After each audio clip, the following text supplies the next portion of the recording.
ഈ വാർത്താ മണിക്കൂറിലെ പ്രധാന റിപ്പോർട്ടുകളുമായി വാർത്താമഴ ആരംഭിക്കുന്നു. ഞാൻ എസ് വിജയകുമാർ. ലോക്സഭാ തെരഞ്ഞെടുപ്പിൽ വടകരയിൽ നിന്ന് തൃശൂരിലേക്ക് മാറാൻ സമ്മതിച്ചത് തെറ്റായിപ്പോയെന്ന് കെ മുരളീധരൻ. വസ്തുതകൾ മനസ്സിലാക്കി തീരുമാനമെടുക്കണമെന്ന പാഠം പഠിച്ചു. തൃശൂരിലെ തോൽവിയുടെ പേരിൽ കോൺഗ്രസിന്റെ മുഖം നഷ്ടപ്പെടാൻ പാടില്ലെന്നും BJPയുടെ വളർച്ച തടയണമെന്നും കെ മുരളീധരൻ 24 ആൻസർ പ്ലീസ് പരിപാടിയിൽ പറഞ്ഞു. അങ്ങ് ഇപ്പോഴും ചിരിച്ചോണ്ടാണ് ഇരിക്കുന്നത്.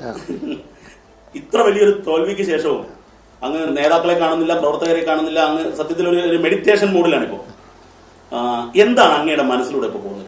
അതല്ല, ഇപ്പോൾ ഇതില് തെറ്റുകാരൻ ആരാണെന്ന് ചോദിച്ചാൽ ഞാൻ പറയും ഞാൻ തന്നെയാണ് തെറ്റുകാരൻ. കാരണം ഉറപ്പായി ജയിക്കുമായിരുന്ന വടകര വിട്ട് അവിടെ പ്രവർത്തനം തുടങ്ങിയിരുന്നു. അതെ, ഏതാണ്ട് ഭാഗം പൂർത്തീകരിച്ചിരുന്നു. അത് വിട്ട് തൃശ്ശൂർ പോയത് തന്നെയാണ് ഏറ്റവും വലിയ തെറ്റെന്ന് പറയുന്നത്. പക്ഷേ എൻ്റെ മനസ്സിലന്നുണ്ടായിരുന്നതും ഇപ്പോഴും എൻ്റെ മനസ്സിലും ഒക്കെ ഉള്ളത് വർഗീയതയ്ക്കെതിരായിട്ടുള്ള പോരാട്ടമാണ്. ആ പോരാട്ടത്തിന് തയ്യാറായി കൊണ്ടാണ് ഞാൻ തൃശ്ശൂരിൽ പോയത്. പക്ഷേ ആ പോരാട്ടത്തിൽ ജയിക്കാൻ കഴിഞ്ഞില്ല എന്നുള്ളതാണ് ഏറ്റവും വലിയൊരു ദുഃഖം ഉണ്ടാക്കുന്ന കാര്യം. പക്ഷേ എന്ന് വിചാരിച്ച് വർഗീയതയോട് ഒരിക്കലും ഞാൻ കോംപ്രമൈസ് ചെയ്യില്ല. അക്കാര്യത്തിൽ യാതൊരു സംശയവുമില്ല. ദീപക് ധർമ്മടം വിവരങ്ങൾ നൽകും കോഴിക്കോട്ട് നിന്ന്. ദീപക്, ഇവിടെ ഈ മുതിർന്ന നേതാക്കൾ, ഇപ്പോൾ KPCC അധ്യക്ഷൻ അദ്ദേഹത്തെ പോയി കാണുന്നു, മറ്റു കോൺഗ്രസ് നേതാക്കൾ പോയി കാണുന്നു. പൊതുരംഗത്ത് നിന്ന് മാറി നിൽക്കുമെന്ന് അദ്ദേഹത്തിൻ്റെ ഒരു തീരുമാനം, അതൊരു ഒരു ഒരു ഇടുത്തി പോലെ കോൺഗ്രസ് നേതാക്കൾ കണ്ടതാണ് ആ തീരുമാനം. അപ്പോൾ അതിലെന്തെങ്കിലും ഒരു മാറ്റം ഉണ്ടാകുമോ? ഇപ്പോൾ മഞ്ഞുരുകുന്നതിൻ്റെ എന്തെങ്കിലും സൂചന? ഇപ്പോൾ 2 ദിവസം അദ്ദേഹം മാറി നിൽക്കുന്നു, കൂടുതൽ ആരോടും പ്രതികരിച്ചില്ല. ഈ ആലോചനാ ദിവസങ്ങളിൽ പഴയ തീരുമാനം പുനഃപരിശോധിക്കുക, കോൺഗ്രസ് രാഷ്ട്രീയത്തിലേക്ക് സജീവമാകുക, പൊതുരംഗത്തേക്ക് സജീവമാകുക, അങ്ങനെ ഒരു തീരുമാനത്തിലേക്ക് കെ മുരളീധരൻ എത്തിയിട്ടുണ്ടോ? ദീപക് സംസാരിച്ചപ്പോൾ എന്താണ് അദ്ദേഹത്തിൻ്റെ ഒരു രാഷ്ട്രീയ മൂഡ് ഫീൽ ചെയ്യുന്നത്? വിജയകുമാർ, കെ മുരളീധരൻ്റെ തന്നെ വാക്കുകൾ കടമെടുത്താൽ തൃശ്ശൂരിലെ ചതിക്ക് ശേഷം അദ്ദേഹം തൽക്കാലം കോൺഗ്രസ് പ്രവർത്തനം തന്നെ അവസാനിപ്പിച്ച മട്ടിലാണ്. അതായത് ഏതെങ്കിലും രീതിയിൽ ഞാൻ കൃത്യമായി സ്പെസിഫിക്കായി ചോദിച്ചു, KPCC സമിതി, രാഷ്ട്രീയകാര്യ സമിതി ഇതിലൊക്കെ പങ്കെടുക്കുമോ എന്ന്. അത്തരം ഒരു പങ്കെടുക്കലും ഉണ്ടാകില്ല. എന്നാൽ അതേ സമയത്ത് BJPയുടെ ഓഫറുണ്ട്, BJP സ്വാഗതം ചെയ്തു. കെ സുരേന്ദ്രൻ നമ്മുടെ അഭിമുഖത്തിൽ തന്നെയാണ് സ്വാഗതം ചെയ്തത്. അത്തരത്തിൽ കോൺഗ്രസ് വിട്ടുപോകുന്ന സാഹചര്യം തൽക്കാലം തീരുമാനിക്കുന്നില്ല എന്നുകൂടി കെ മുരളീധരൻ വ്യക്തമാക്കുകയാണ്. പക്ഷേ വളരെ കൃത്യമായി കെ മുരളീധരൻ ചില ഞെട്ടിക്കുന്ന കാര്യങ്ങൾ കൂടി പറഞ്ഞു വയ്ക്കുന്നുണ്ട്. അതായത് തൃശ്ശൂരിലേക്ക് കൊണ്ടുപോകുന്നത് ഒരു മുസ്ലിമിനെ അക്കമഡേറ്റ് ചെയ്യാൻ വേണ്ടിയാണ്. അത് വേറെ ഏതെങ്കിലും മണ്ഡലത്തിൽ അക്കമഡേറ്റ് ചെയ്യാമായിരുന്നു, പക്ഷേ വടകരയിലേക്ക് അക്കമഡേറ്റ് ചെയ്യുന്നു. ഷാഫിയെ കൊണ്ടുവന്നതിനെ കുറിച്ചാണ് അദ്ദേഹം പറയുന്നത്.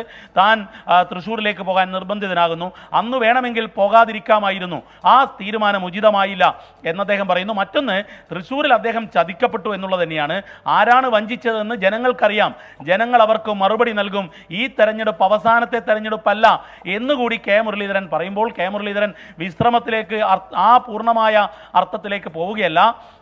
കെ മുരളീധരൻ കെ കരുണാകരൻ്റെ മകനാണ്, രാഷ്ട്രീയത്തിലെ അടവുകൾ കൃത്യമായി അറിയാം. പക്ഷേ അദ്ദേഹം കാര്യങ്ങൾ വെട്ടിത്തുറന്നു പറയും. ആ തുറന്നു പറച്ചിലാണ് നടത്തിയത്. ഇത് TN പ്രതാപൻ ഉൾപ്പെടെ, അദ്ദേഹത്തെ അയച്ച KC വേണുഗോപാൽ ഉൾപ്പെടെയുള്ളവരോട് അദ്ദേഹത്തിന് കൃത്യമായ പ്രതിഷേധമുണ്ട്. പക്ഷേ എന്നാൽ അതേ സമയത്ത് കെ സുധാകരൻ വന്നു കണ്ടത് നന്നായി എന്ന് അദ്ദേഹം പറയുന്നു. പക്ഷേ ഏതെങ്കിലും സാഹചര്യത്തിൽ പെട്ടെന്ന് ഒരു KPCC അധ്യക്ഷ ചുമതല ഏറ്റെടുക്കാനോ അല്ലെങ്കിൽ പാലക്കാട് നിയമസഭാ മണ്ഡലത്തിൽ സ്ഥാനാർത്ഥിയാകാനോ തയ്യാറാകില്ല എന്ന് തന്നെയാണ് നമുക്ക് ഈ അഭിമുഖത്തിൽ വിവിധ ഘട്ടങ്ങളിലെ ചോദ്യങ്ങളിൽ മനസ്സിലായത്.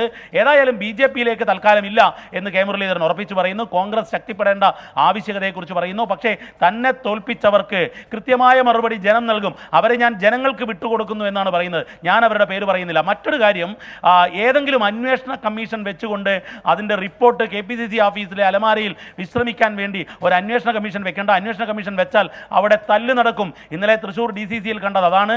അതുകൊണ്ട് സംഘർഷം ഒഴിവാക്കണം എന്നൊക്കെയാണ് മുരളീധരൻ പറയുന്നത്. ഏതായാലും ഒരു കാര്യം വ്യക്തം, മുരളീധരൻ പൂർണ്ണമായ വിശ്രമത്തിലേക്ക് പോവുകയല്ല.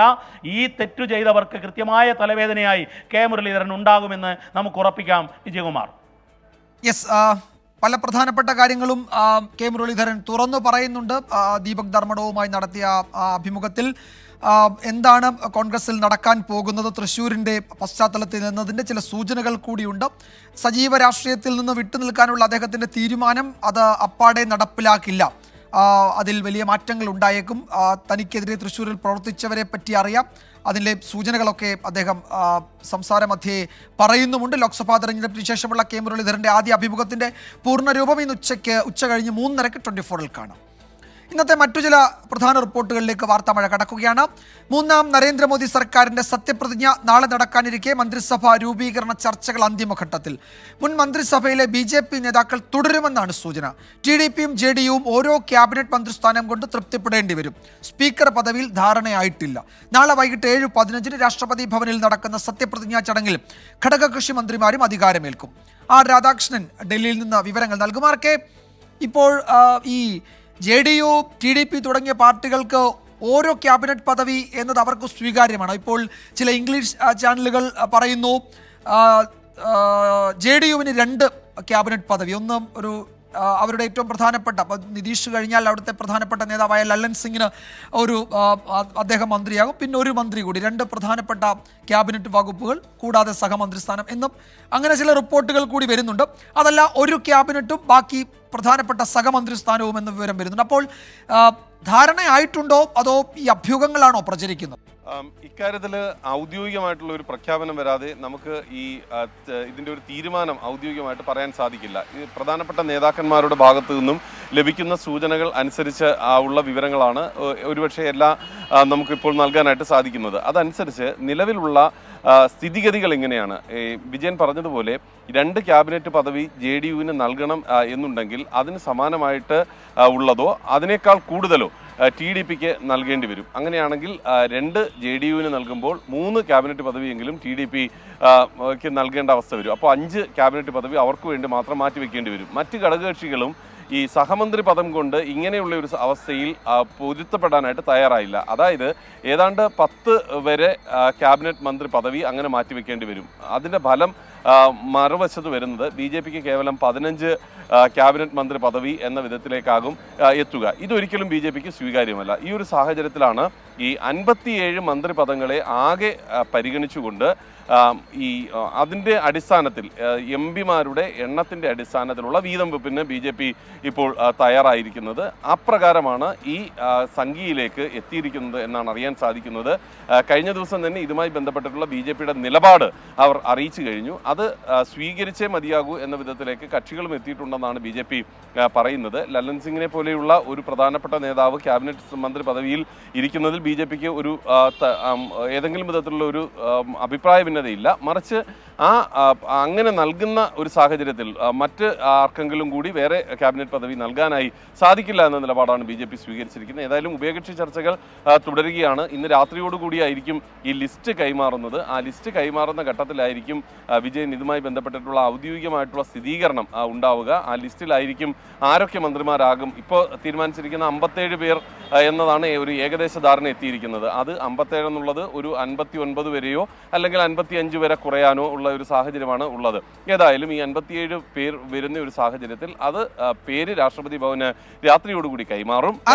മറ്റൊരു കാര്യം BJP മന്ത്രിമാരെ കുറിച്ചാണ്. ഇപ്പോൾ അമിത്ഷാ, രാജ്നാഥ് സിംഗ്, നിതിൻ ഗഡ്കരി അല്ലെങ്കിൽ JP നദ്ദ, ആ പേരുകളൊക്കെ കേൾക്കുന്നുണ്ട്. അതൊക്കെ ഏതാണ്ട് ഉറപ്പിച്ചു. പ്രധാനപ്പെട്ട BJP നേതാക്കൾ കഴിഞ്ഞ മന്ത്രിസഭയിൽ ഉണ്ടായിരുന്നത്, അത് നദ്ദ ഒഴികെ ബാക്കി എല്ലാവരും ഉണ്ടാകും എന്നുറപ്പാണല്ലേ?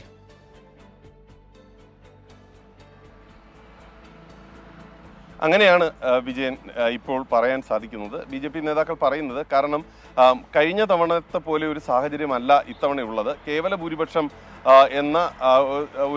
ഭൂരിപക്ഷം പോലും ഇല്ലാതെയാണ് ഭരണത്തിലേറുന്നത്. മാത്രമല്ല സംസ്ഥാന നിയമസഭകളിലേക്കൊക്കെ അടക്കം വലിയ വെല്ലുവിളിയാകാൻ പോകുന്ന തെരഞ്ഞെടുപ്പുകൾ വരാനായിട്ടിരിക്കുന്നു. അങ്ങനെയുള്ള ഒരു സാഹചര്യത്തിൽ മികച്ച രീതിയിലുള്ള ഒരു ഭരണം കാഴ്ചവെച്ച് മുന്നോട്ട് പോയില്ല എങ്കിൽ തിരിച്ചടി BJPയെ സംബന്ധിച്ച് ഉണ്ടാകും എന്ന ഭീതി നിലനിൽക്കുന്നുണ്ട്. അതുകൊണ്ട് ഓരോ വകുപ്പിനും ഒരു എക്സ്ട്രാ കെയർ നൽകേണ്ടത് നിലവിലുള്ള സാഹചര്യത്തിൽ അനിവാര്യമാണ്. ജനങ്ങൾക്ക് ഭരണമുണ്ട് എന്ന് തോന്നിപ്പിക്കുന്ന വിധത്തിലുള്ള ഇടപെടലിന് മുതിർന്ന നേതാക്കൾ തന്നെ വേണം എന്നുള്ള ഒരു നിലപാടാണ് സ്വീകരിച്ചിരിക്കുന്നത്. എന്നാൽ പുതുമുഖങ്ങളെ അവഗണിക്കുന്ന ഒരു നിലപാട് സ്വീകരിക്കില്ല.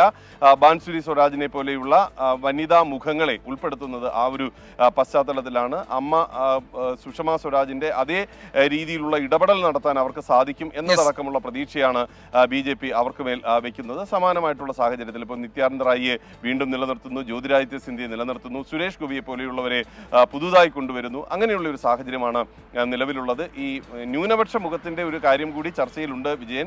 അതിൽ കേരളത്തിൽ നിന്നുള്ള ഒരു പേര് കൂടി പരിഗണിക്കുന്നു എന്നാണ് അറിയുന്നത്. പക്ഷേ ആ പേരെന്തെന്നോ അത് അന്തിമമായിട്ട് സ്ഥിരീകരിക്കുന്നത് എപ്പോഴെന്നോ അതിനെക്കുറിച്ചിട്ടുള്ള വിവരങ്ങളൊന്നും ലഭ്യമല്ല. യെസ്, അങ്ങനെയാണെങ്കിൽ അതൊരു സർപ്രൈസ് ആയിരിക്കും അല്ലേ ആർ.കെ? സ്വാഭാവികമായും കേരളത്തിൽ നിന്ന് ഇപ്പോൾ സുരേഷ് ഗോപിയുടെ പേര് കേൾക്കുന്നു, രാജീവ് ചന്ദ്രശേഖറിന്റെ പേര് കേൾക്കുന്നു. സുരേഷ് ഗോപി ഏതാണ്ട് ഉറപ്പിച്ചിട്ടുണ്ട് ഒരു ന്യൂനപക്ഷ വിഭാഗത്തിൽ നിന്ന് ഒരാൾ കൂടി ക്യാബിനറ്റിലേക്ക് വന്നാൽ കേരളത്തിൽ നിന്ന് ഒരാൾ കൂടി പരിഗണനാ പട്ടികയിലുണ്ട് എന്ന് വരുന്നുണ്ട്. അതാരാണ് എന്നതിൽ സൂചനകളില്ല. കാത്തിരിക്കാം. അതൊരു ഒരുപക്ഷേ ഒരു സർപ്രൈസ് ആയിരിക്കാം, ഒരു സുപ്രധാന നീക്കമായിരിക്കാം. ആർ രാധാകൃഷ്ണനാണ് ഡൽഹിയിൽ നിന്ന് ഏറ്റവും പുതിയ വിവരങ്ങൾ നൽകിയത്. തെരഞ്ഞെടുപ്പ് ഫലം ചർച്ച ചെയ്യാൻ കോൺഗ്രസ് പ്രവർത്തക സമിതി യോഗം ഡൽഹിയിൽ തുടങ്ങി.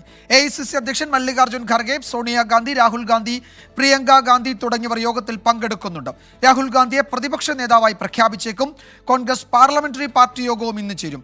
ഇന്ത്യ സഖ്യത്തിന്റെ ചെയർമാൻ പദവിയിലേക്ക് ശരത് പവാറിനെയോ അഖിലേഷ് യാദവിനെയോ പരിഗണിച്ചേക്കുമെന്നാണ് സൂചന. നിതിൻ അംബുജൻ വിവരങ്ങൾ നൽകും ഡൽഹിയിൽ നിന്ന്. നിതിൻ, പ്രതിപക്ഷ കക്ഷി നേതാവ് അല്ലെങ്കിൽ പ്രതിപക്ഷ നേതാവ് പദവി രാഹുൽ ഗാന്ധി ഏറ്റെടുക്കും. അക്കാര്യത്തിൽ അദ്ദേഹത്തിന് വിയോജിപ്പൊന്നുമില്ല. അതുകൊണ്ട് ആ പ്രഖ്യാപനം ഇന്ന് തന്നെ ഉണ്ടാകുമെന്ന് കരുതാം അല്ലേ? വിജയകുമാർ, ഇപ്പോൾ പ്രവർത്തക സമിതി യോഗം പുരോഗമിക്കുകയാണ്. അല്പസമയത്തിനും തന്നെ കോൺഗ്രസ് നേതാവ് മല്ലികാർജ്ജുൻ ഖർഗെയും അതോടൊപ്പം തന്നെ രാഹുൽ ഗാന്ധി ഉൾപ്പെടെയുള്ളവർ മാധ്യമങ്ങളെ കാണുമെന്നാണ് അറിയിച്ചിരിക്കുന്നത്. ഇന്നത്തെ പ്രവർത്തക സമിതി യോഗത്തിൽ ഈ തെരഞ്ഞെടുപ്പ് വിജയത്തെ മല്ലികാർജ്ജുൻ ഖർഗെ ഇന്നിപ്പോൾ വലിയ നേട്ടമായി തന്നെയാണ് കണക്കാക്കിയിരിക്കുന്നത്. ഭാരത് ജോഡോ യാത്ര കടന്നുപോയ സംസ്ഥാനങ്ങൾ നേട്ടമുണ്ടാക്കാൻ കഴിഞ്ഞു. അതോടൊപ്പം തന്നെ ശക്തമായ പ്രതിപക്ഷമായി നിലനിൽക്കും എന്ന് തന്നെയാണ് ഇപ്പോൾ മല്ലികാർജ്ജുൻ ഖർഗെ വ്യക്തമാക്കിയിരിക്കുന്നത്. വൈകിട്ട് 5:00 പാർലമെന്ററി പാർട്ടി മീറ്റിംഗ് ചേരുക. ഇതിൽ രാഹുൽ ഗാന്ധിയെ പ്രതിപക്ഷ നേതാവാക്കണമെന്നൊരാവശ്യം നേതാക്കൾ ഉന്നയിക്കും. നമ്മൾ മനസ്സിലാക്കുന്ന പ്രകാരം ഇന്ന് സോണിയാഗാന്ധിക്കോ അല്ലെങ്കിൽ മല്ലികാർജ്ജുൻ ഖർഗെക്കോ ഇതിൽ തീരുമാനമെടുക്കാൻ ചുമതലപ്പെടുത്തുകയാണ് ചെയ്യുക. എന്തായാലും രാഹുൽ ഗാന്ധി തന്നെ പ്രതിപക്ഷ നേതാവാകണം എന്നൊരു വികാരമാണ് നേതാക്കൾക്കടക്കം ഉള്ളത്. അതുകൊണ്ട് തന്നെ ഒരു പ്രഖ്യാപനം ഇന്നുണ്ടാകാൻ സാധ്യതയില്ല. പകരം ഈ ഒരു തീരുമാനമെടുക്കാൻ കോൺഗ്രസ് അധ്യക്ഷനെയോ അല്ലെങ്കിൽ സോണിയാഗാന്ധിയോ ഇതിൽ ചുമതലപ്പെടുത്താനാണ് ഇന്നത്തെ യോഗത്തിൽ തീരുമാനമുണ്ടാകും. വൈകിട്ട് 5:00 പാർലമെന്റിലെ സെൻട്രൽ ഹാളിലാണ് പാർലമെന്ററി പാർട്ടി യോഗം ചേരുക. എന്തായാലും അല്പസമയത്തിനകം പ്രവർത്തക സമിതി യോഗത്തിന് ശേഷം നേതാക്കൾ മാധ്യമങ്ങളെ കാണും. അതോടൊപ്പം തന്നെ ഈ ഒരു തെരഞ്ഞെടുപ്പ് വിജയത്തെ വലിയ നേട്ടമായി കണക്കാക്കുമ്പോൾ ഈ മാസം 11 മുതൽ 15 വരെ ഉത്തർപ്രദേശിൽ നന്ദി പ്രകാശ യാത്ര നടത്താനും തീരുമാനിച്ചിട്ടുണ്ട്. ലോക്സഭയിൽ ഇത്തവണ 6 സീറ്റാണ് ഉത്തർപ്രദേശിൽ കോൺഗ്രസ് നേടിയത്. അതുകൊണ്ട് തന്നെ സംസ്ഥാനത്തെ എല്ലാ നിയമസഭാ മണ്ഡലങ്ങളും കേന്ദ്രീകരിച്ച് നന്ദി പ്രകാശ യാത്ര നടത്താനാണ് ഇപ്പോൾ കോൺഗ്രസിന്റെ തീരുമാനം. അതുമായി ബന്ധപ്പെട്ട് ചർച്ചകൾ നടക്കുന്നുണ്ട്. ഈ മാസം 11 മുതലാണ് യാത്ര ആരംഭിക്കുന്നത്. രാഹുൽ ഗാന്ധി പ്രതിപക്ഷ നേതാവാകും. ഇക്കാര്യത്തിൽ പ്രഖ്യാപനമുണ്ടാകും. ഒപ്പം ഇന്ത്യ സഖ്യത്തിന്റെ ചെയർമാൻ പദവിയിലേക്ക് ശരത് പവാറോ അഖിലേഷ് യാദവോ വന്നേക്കും എന്ന സൂചനയുമുണ്ട്. അക്കാര്യത്തിലും ഒരുപക്ഷെ ഇന്ന് തീരുമാനമുണ്ടാകും. നിതിൻ അംബുജനാണ് വിവരങ്ങൾ നൽകിയത് ഡൽഹിയിൽ നിന്ന്. വാർത്താമഴയിലേക്ക് വീണ്ടും സ്വാഗതം. രാജ്യസഭാ സീറ്റ് വേണമെന്ന ആവശ്യത്തിൽ ഉറച്ച് CPIയും കേരള കോൺഗ്രസ് എമ്മും. LDFിലെ ഉഭയകക്ഷി ചർച്ചകൾ ഫലം കണ്ടില്ല. വിട്ടുവീഴ്ചയ്ക്കില്ലെന്ന നിലപാട് CPI സംസ്ഥാന സെക്രട്ടറി ബിനോയ് വിശ്വം CPMനെ അറിയിച്ചു. തർക്കമുണ്ടായാൽ കേരള കോൺഗ്രസ് എം മുന്നണി വിടുമെന്ന CPMന്റെ ആശങ്ക CPI മുഖവിലക്കെടുത്തിട്ടില്ല. ഞാൻ പറഞ്ഞില്ല, ആശയവിനിമയത്തിന്റെ ഒരു ഘട്ടം കഴിഞ്ഞു. ഈ ഘട്ടം ഇനിയും ഉണ്ടാകും, അടുത്ത ഘട്ടം ഉണ്ടാകും. CPIക്ക് അവകാശപ്പെട്ട ഈ സീറ്റിൽ ഒരു വിട്ടുവീഴ്ചയും കമ്മ്യൂണിസ്റ്റ് പാർട്ടിക്ക് ചിന്തിക്കാൻ പോലും പറ്റില്ല. അതിൽ ഇത്ര ഏത് വിഷയങ്ങളും ഉയർന്നു വന്നാൽ അതെങ്ങനെ ചർച്ച ചെയ്യണം, എങ്ങനെ പരിഹരിക്കണം, അതേപ്പറ്റിയൊക്കെ ചിന്തിക്കാൻ കെൽപ്പുള്ള മുന്നണിയാണ് LDF. അതിൽ ഓരോ പാർട്ടിക്കും ആ രാഷ്ട്രീയ പക്വതയുണ്ട്, രാഷ്ട്രീയ വ്യക്തതയുണ്ട്. അതുകൊണ്ട് ഈ വിഷയങ്ങളെല്ലാം LDF ആയിട്ട് ചർച്ച ചെയ്യും, LDF ആയിട്ട് പരിഹരിക്കും. അതേസമയം രാജ്യസഭാ സീറ്റിനു പകരം മറ്റൊരു പദവി എന്നത് ചർച്ചയിൽ തന്നെ ഇല്ലെന്ന് Kerala Congress M chairman Jose K Mani. മുന്നണി വിടുമെന്നത് രാഷ്ട്രീയ ഗോസിപ്പാണെന്നും ജോസ് കെ മാണി പ്രതികരിച്ചു. പല ധാരണകളുണ്ട്, പല ആവശ്യങ്ങളുണ്ട്, പല അർഹതപ്പെട്ട കാര്യങ്ങളുണ്ട്. അതെല്ലാം കറക്റ്റായിട്ട് ഞങ്ങൾ ഇപ്പോൾ ഇത് അവതരിപ്പിച്ചു. എന്റെ വിശ്വാസം ഉചിതമായ തീരുമാനം CPM എടുക്കും. അങ്ങനെ ഒരു ക്ഷണവും ലഭിച്ചിട്ടില്ല. അങ്ങനെ ആരുടെ അടുത്തും ഒരു മുന്നണിയുടെ അടുത്തും ഞങ്ങൾ പോയി നിന്നിട്ടുമില്ല. അതിന്റെ ഒരു ആവശ്യവുമില്ല. അതിനകത്ത് ഒരു പൊളിറ്റിക്കൽ ഗോസിപ്പ്. ഷഫീദ് റാവുത്തർ വിവരങ്ങൾ നൽകും തിരുവനന്തപുരത്തു നിന്ന്. ഷഫീദ്, തിങ്കളാഴ്ചയാണ് ഇടതു മുന്നണി യോഗം ചേരുന്നത്. അതിനു മുമ്പ് ഈ വിഷയത്തിലോട്ട് സമവായം എത്തുക എന്നത് ദുഷ്കരമാണെന്ന് തോന്നുന്നു അല്ലേ? CPMനെ സംബന്ധിച്ച് വിജയകുമാർ അതൊരു വലിയ തലവേദനയാണ്. കാരണം ഒരൊറ്റ സീറ്റിലേക്ക് 4 പാർട്ടികൾ അവകാശവാദം ഉന്നയിച്ചിരിക്കുന്നു. കേരള കോൺഗ്രസ് എം, CPI, അതേപോലെ RJD, JDS. ഇന്ന് അതിൽ 2 പ്രധാനപ്പെട്ട പാർട്ടികളുമായിട്ടാണ് ചർച്ച നടത്തിയത്. CPIയുമായിട്ടും കേരള കോൺഗ്രസ് എമ്മുമായിട്ടും. ഈ 2 പാർട്ടികളും ഏതെങ്കിലും തരത്തിലുള്ള വിട്ടുവീഴ്ചയ്ക്ക് തയ്യാറായിട്ടല്ല. മാത്രവുമല്ല, ഇക്കാര്യത്തിൽ നമ്മൾ മുൻപ് സൂചിപ്പിച്ചതുപോലെ തന്നെ CPM CPIയോട് ഒരു കാര്യം ആവശ്യപ്പെട്ടു. അതിൽ ഏറ്റവും പ്രധാനപ്പെട്ട കാര്യം, അതായത് രാജ്യസഭാ സീറ്റ് കൊടുത്തില്ലെങ്കിൽ കേരള കോൺഗ്രസ് എം മുന്നണി വിട്ടു പോകാവുന്ന ഒരു ആശങ്കയുണ്ട്. മാത്രവുമല്ല, മുന്നണിയുടെ കെട്ടുറപ്പടക്കമുള്ള കാര്യങ്ങൾ പരിഗണിക്കണമെന്നുള്ള CPM-ന്റെ അഭിപ്രായത്തെ CPI ചെവി കൊണ്ടിട്ടില്ല. അവർ പറഞ്ഞിരിക്കുന്ന കാര്യം തങ്ങൾക്ക് അർഹതപ്പെട്ട സീറ്റിൽ നിന്ന് പിന്നോക്കില്ല, ആ ഒരു തരത്തിലുള്ള പിന്നോട്ട് പോക്കലിന് തങ്ങളില്ല എന്നുള്ള കാര്യം ഉന്നയിച്ചിട്ടുണ്ട്. അതേസമയം ഈ ചർച്ചയ്ക്ക് ശേഷം ഉപേക്ഷിച്ച് പുറത്തിറങ്ങിയ Kerala Congress M chairman Jose K Mani പ്രതികരിച്ചത് മറ്റൊരു പദവിയെക്കുറിച്ചുമുള്ള ചർച്ച നടന്നിട്ടില്ല എന്നുള്ളതാണ്. സ്വാഭാവികമായും തിങ്കളാഴ്ചയ്ക്ക് മുൻപ് ഇക്കാര്യത്തിൽ ഒരു അന്തിമ തീരുമാനം CPM നേതൃത്വം എടുക്കും. ഒരുപക്ഷെ അത് CPIക്ക് അനുകൂലമായിട്ടുള്ള ഒരു തീരുമാനമായിരിക്കാം എന്നുള്ള സൂചനകൾ, അനൌദ്യോഗിക സൂചനകൾ ഈ ഘട്ടത്തിൽ പുറത്തു വരുന്നുണ്ട് വിജയകുമാർ. യെസ്, അങ്ങനെയാണെങ്കിൽ കേരള കോൺഗ്രസ് എം എന്തു ചെയ്യും എന്നതാണ് പ്രധാനപ്പെട്ട ഒരു ചോദ്യം. ഞങ്ങൾ UDF-ൽ നിന്ന് LDF-ലേക്ക് വന്നത് രാജ്യസഭാംഗമായാണ്. അതൊരു പദവി ഉണ്ടായിരുന്നു, അത് നഷ്ടപ്പെടുത്തില്ല എന്നാണ് ജോസ് കെ മാണി പറഞ്ഞത് എന്നാണ് ഇടത് കേന്ദ്രങ്ങൾ പറയുന്നത്. അങ്ങനെയാണെങ്കിൽ സീറ്റ് കിട്ടിയില്ലെങ്കിൽ അവരെന്ത് ചെയ്യും എന്നതൊക്കെ വലിയ ചോദ്യമാണ്. തിങ്കളാഴ്ച അറിയാം അക്കാര്യത്തിൽ എന്താണ് ഇടതു മുന്നണിയുടെ തീരുമാനമെന്നത്. ഈ റിപ്പോർട്ടോടെ വാർത്താമഴ അവസാനിക്കുന്നു.